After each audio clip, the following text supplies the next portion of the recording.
Hello, everyone, and welcome to the Jack and Terry Show. Our special guests today, TJ Edwards and Alex Edwards, world travelers currently in Spain on the Camino de Santiago walk. Guys, welcome to the show. Thank you. Hey, Terry, thanks. And Jack, thanks for having us.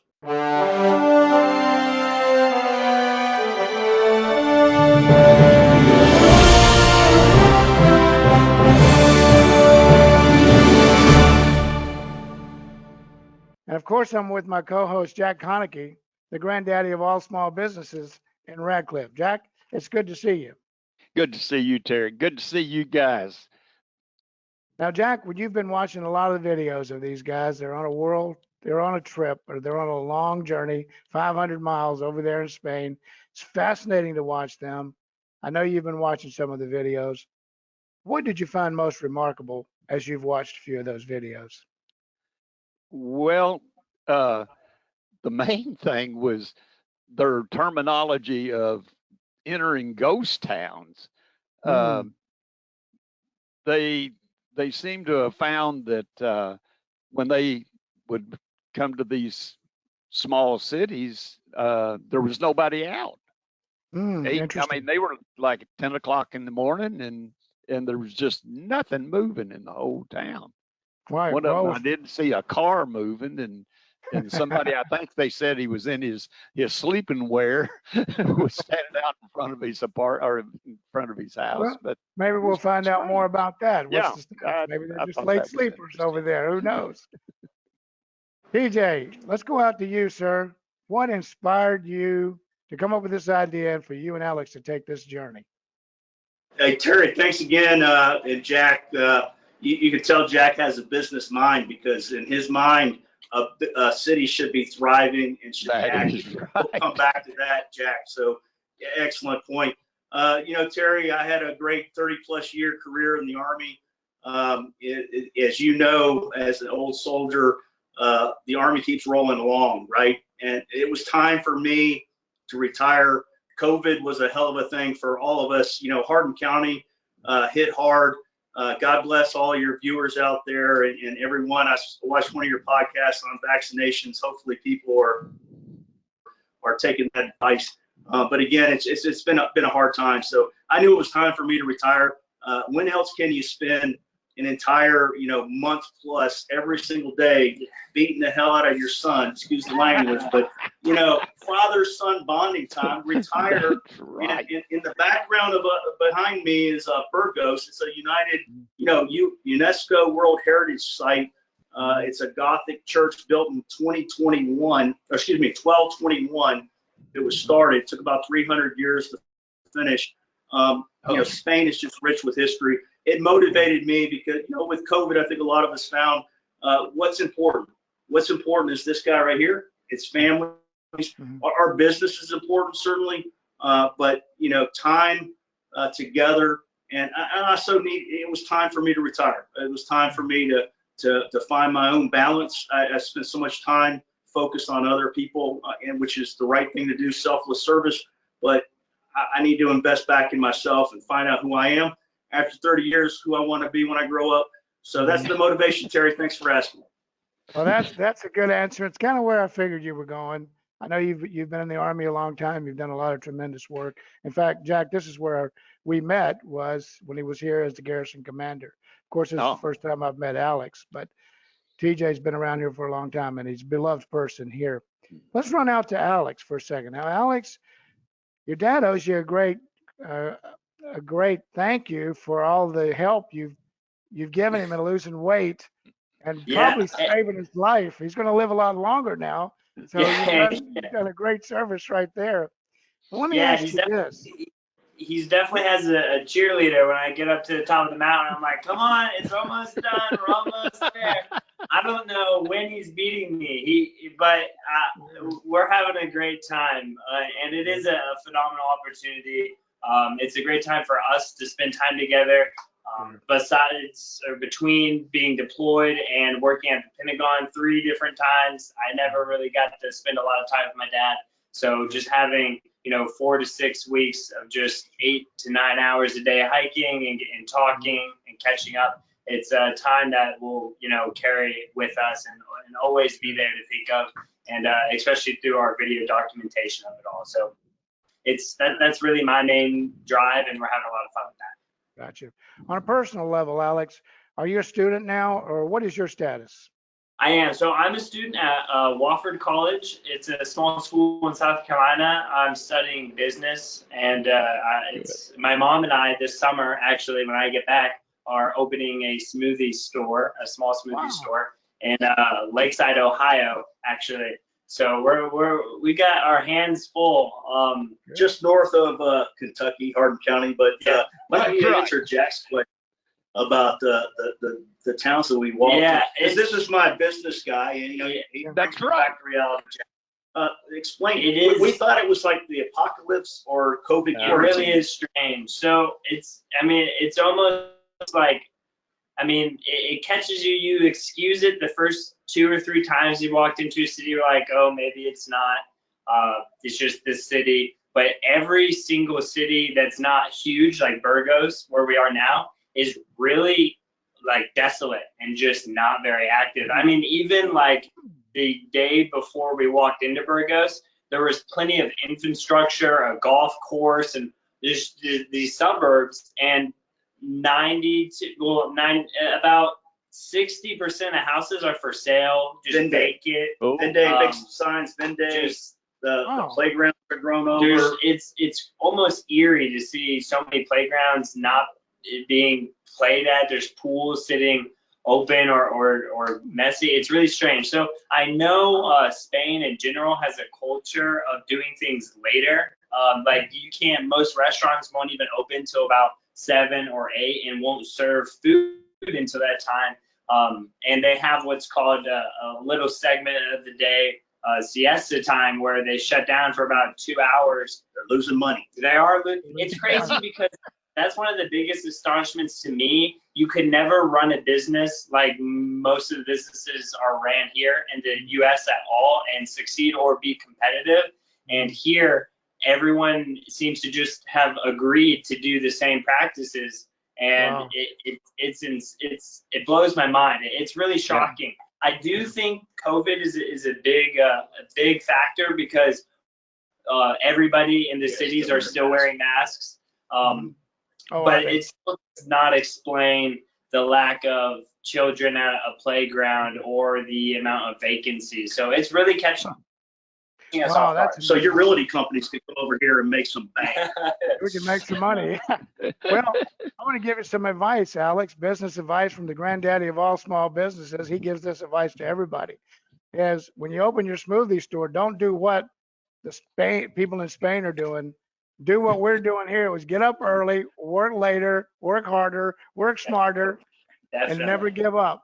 That's how you're going to run a successful smoothie store. No, I'm super excited. I'm diving headfirst into it all, and I can't wait for renovations and everything to start with that when I get back. And we'll watch more of your show, right? Yeah, definitely. There you go. Yeah, but it is interesting. It's eye-opening to see. It's nice to have the exposure to see how other parts of the world are operated. Yes. And it clearly it works here.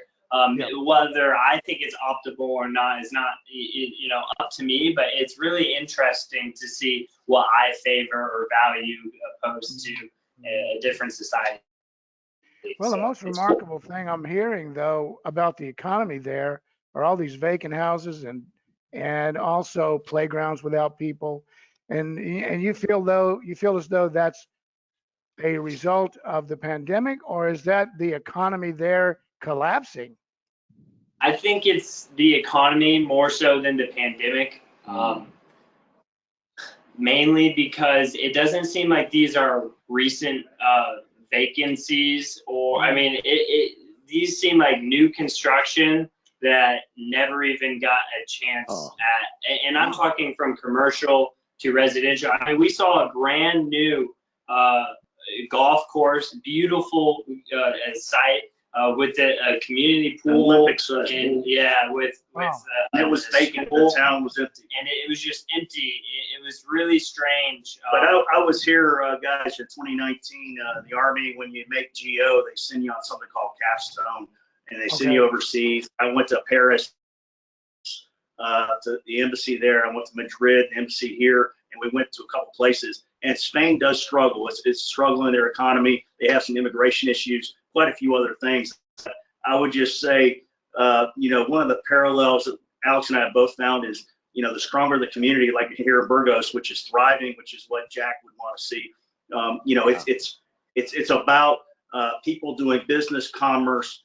They're out there. They have a level of trust with each other, and they're engaged. And some of the smaller towns are just beautiful, and they're historic, thousands of years old. But because of the economy, there's no work there.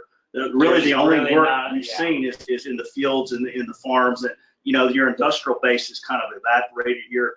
And again, we're no experts there, and we don't want to be the arrogant Americans. We're just observing, but what we observe, it's really interesting.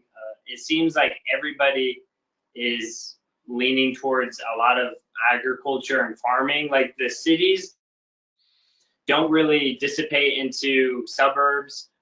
It is just a drop off. It'll go from apartment buildings to farmland and nothing else until you hit little cities on hills. And I mean, it's endless, much more agriculture in between major cities and places that you just wouldn't experience in other parts of the world. I think it's interesting to see how what they value and what they see makes them money. And so far, it's been all uphill, Terry. So I'm losing weight. Yeah, it's all. Everything I'm is waiting up for there. that downhill again too. I'm waiting for that downhill. So you started at the bottom, you're walking to the top. This is good.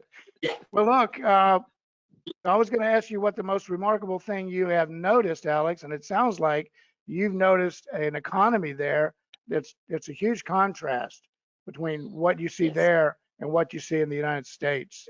And it's been a long time since I was in Europe, but I remember being in Germany many years ago. They don't have the sense of urgency in Germany that we do about business either in those small communities. I think it's a Europe approach to the way things work. Like you said, sir, it's more of a high trust relationship with people. Everybody just working together to make things work.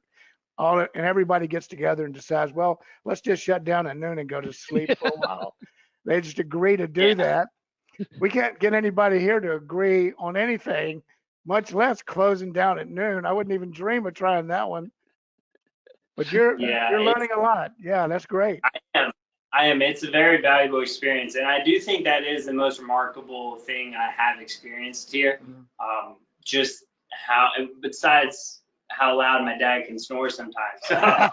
but I will say, for the most part, I think that is the most shocking thing in seeing how just the hustle is different, how the mentality is towards what success for them looks like and what succeeding somewhere else looks like. So I will say that is definitely the most shocking thing. Very interesting. Well, let's go out to your dad. TJ, I want to give you the final word here.